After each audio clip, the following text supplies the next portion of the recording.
This is Todd Gordon telling you to tune in every week to InYourHeadOnline.com, one of the hottest radio internet wrestling programs around. The hard-hitting questions, the guys giving the truth. This is the show to listen to. Tune in.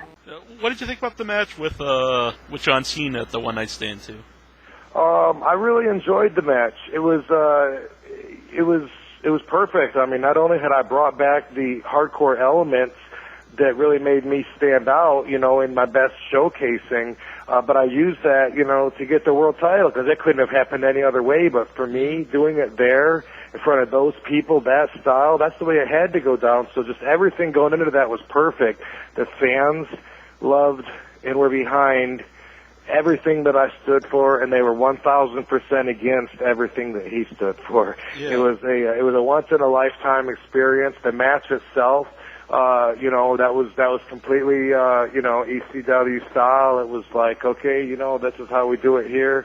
I loved it. I loved the whole thing. You know, I mean, with Edge coming in at the end and in the table, that particular moment was a little WWE-esque, you know, because it kind of like stood out from the match and like a sore thumb, you know. But whatever, dude. You know, topple him, get the pin, and move forward. Yeah, I always give some people like hate the guy on the internet, but I always give him a lot of credit because, you know, he's supposed to be the main babyface of the company, and, you know, someplace he's just getting booed out of the arena, but he still goes out there and, like, you know, does the best he can to give the crowd, like, you know some type of match.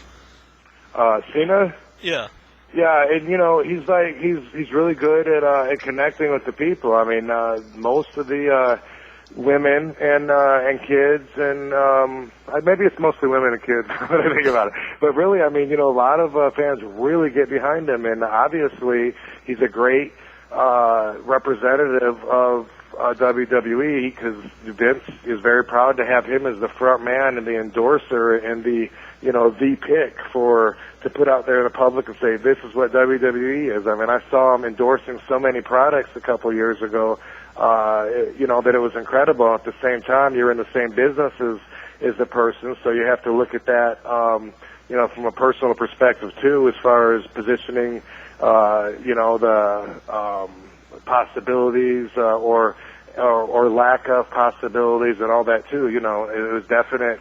There was definitely a lot of stuff that I knew definitely wasn't going to be coming my way, opportunities and stuff like that. You know, but that's not really what it's about. But it is when you're trying to make it to the top and you're looking at, you know, at them saying over and over and over again, no, you know, not that, but this is what we want. Okay, I'll just go out and do my thing then.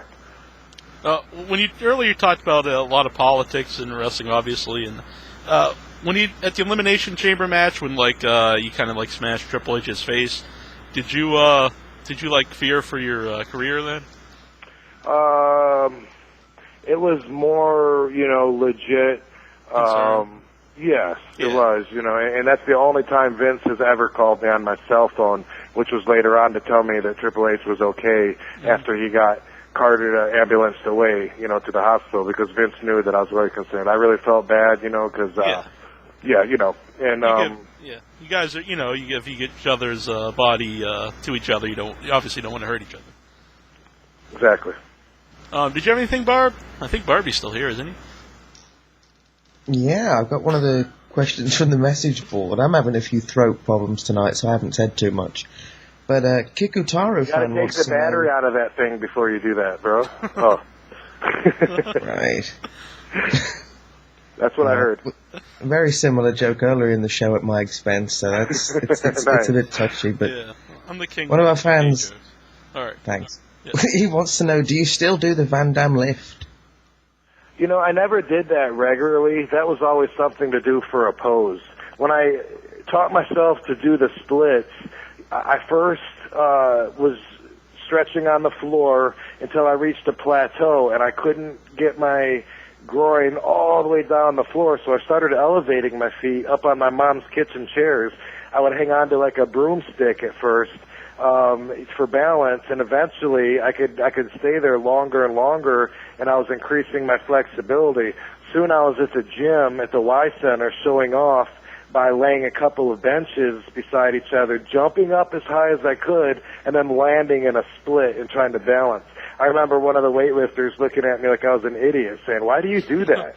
I mean, if there was a reason for it, I'd understand, but you're just going to blow your knees out." And then pretty soon, when it came time to start taking promotional photos, I was like, "Hey, well, I got this thing I do where I do the splits, levitated, and I would hold some weight, and the weight got heavier as I got bigger and stronger, and pretty soon, damn, that looks pretty impressive holding that 110-pound dumbbell while I'm doing the splits." So eventually I got the lift officiated by the United States All-Around Weightlifters Association. I pulled up 166.5 pounds. And it's not just holding the weight.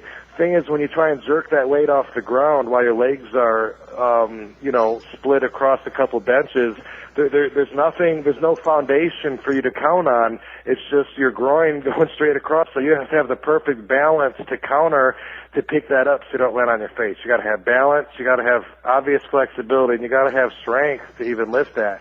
It's something. If we do a photo shoot, I pull it out once in a while. And it's always been that way. It's something I hope to work at someday if I was challenged for my record, but I never was. Right. The Big Tiny, he wants to know if the WWE ever wanted you to cut your hair. I don't remember that ever coming up. Okay.